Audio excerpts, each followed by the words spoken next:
अक्षय तृतीया दिवशी हा सोपा उपाय नक्की करा। चॅनलवर जर नवीन असाल तर सबस्क्राईब नक्की करा।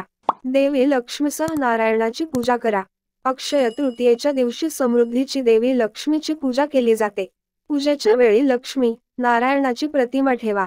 नारायण बरोबर देवी लक्ष्मीची पूजा केल्याने त्या अत्यंत प्रसन्न होतात आणि घरावर त्यांची कृपा राहते।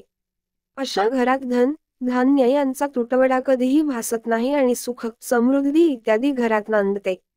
पितरांचा आशीर्वाद प्राप्त हा दिवस पितरांना प्रसन्न करण्याचा दिवस आहे।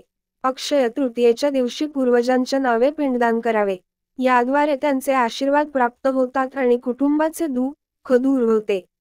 जर तुमच्या घरात पितृदोष असेल तर पिंडदानाव्यतिरिक्त पितरांच्या मुक्तीसाठी गीतेचा 7व्या अध्यायाचं पठण करा आणि पितरांना मुक्त करण्यासाठी भगवान नारायणाकडे प्रार्थना करा।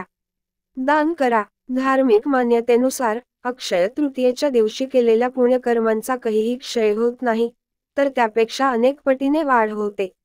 अशा परिस्थितीत आपण गरजूंना त्यांच्या क्षमतेनुसार दान करावे। या दिवशी आपण पाण्याने भरलेला माठ, साखर, गूळ, कपडे, सरबत, तांदूळ, सोने आणि चांदी इत्यादी दान करू शकता।